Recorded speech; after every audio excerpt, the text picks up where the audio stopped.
Now let's quickly get familiar with a couple HTML5 elements. But before we do that, I want to let you know that HTML5 is actually still being developed right now.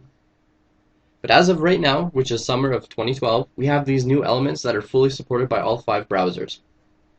We have the article, side, figure, h-group, header, area, section, footer, and nav. There are more, there are actually quite a bit more.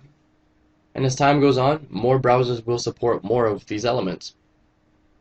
By fully supported, what I mean is that they're supported in the 5 major browsers. And the 5 major browsers that when you're developing a website you always want to try and look the best in is Opera, Google Chrome, Mozilla Firefox, Safari, and Internet Explorer. Now I'm going to tell you right now that Internet Explorer is not going to be your friend once you start developing websites. And that's because Internet Explorer will always try to do things differently than what the other 4 do. So down the road when you start developing an entire website and you go to check it, and you probably should check the website in all 5 of the browsers, Internet Explorer is most likely the one browser that will not cooperate with you.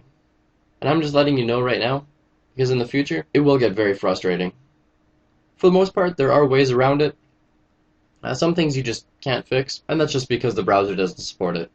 Now many of the new elements don't actually do a whole lot. Like the H-group element, H-group is just a way for you to group all of your headers together in one section. For example, if you have a H1 and then underneath it you have an H3 header, you can wrap that with an H-group. Now that actually won't be visible, but the reason that you would do that is to help keep your DOM tree nice and clean. Now there are other elements, such as the header or footer, which do basically the same thing as H-group, but they're a little more useful, just because of their name. We'll go over header and footer next.